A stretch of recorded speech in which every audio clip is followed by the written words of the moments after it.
Ассалаумағалейкум достар. Сіздердің кез келген қолдарыңыздағы телефонда немесе смартфондарыңыз арқылы Android базасы сіздерді тыңдауы мүмкін.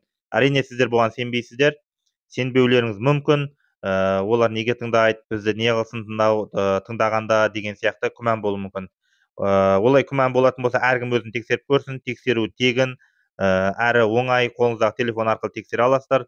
Ол үшін телефон батырмасына кіріп, осы жерге звездочка, решетка 21 решетка деген батырманы теремізді, звондаймыз осыған. Міне күте тұрамыз, бізді тексеріп жатыр қазір. Кішкене күткеннен кейін міне осындай меню шығады. Қарасаңыздар, міне голос, данный, факс, смс деген қатарлы шықты.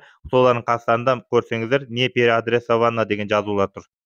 Бәрінің қасында не деген әріптер жазулар жазылған. Бұлдай жазулар шықса, ол ешқандай қорқыныш жоқ.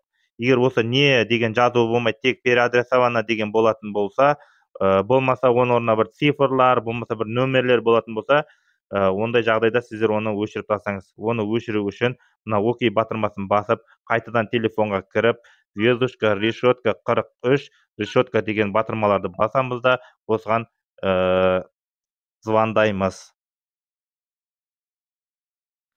Так, звондаған кезде, міне сізде қазір данныйларыңыз барын өшіріп жатыр, міне осындай меню шықты. Қарасаңыздар, міне выключена дейді. Голос, факс, ең астына қарасаңыз, видео дейді, барлығы өшті. Осылай телефондарыңызда тексеріп көріңіздер, болса осылай өшіріп тастаңыздар. Ұнаса лайк басамыз, тіркелеміз.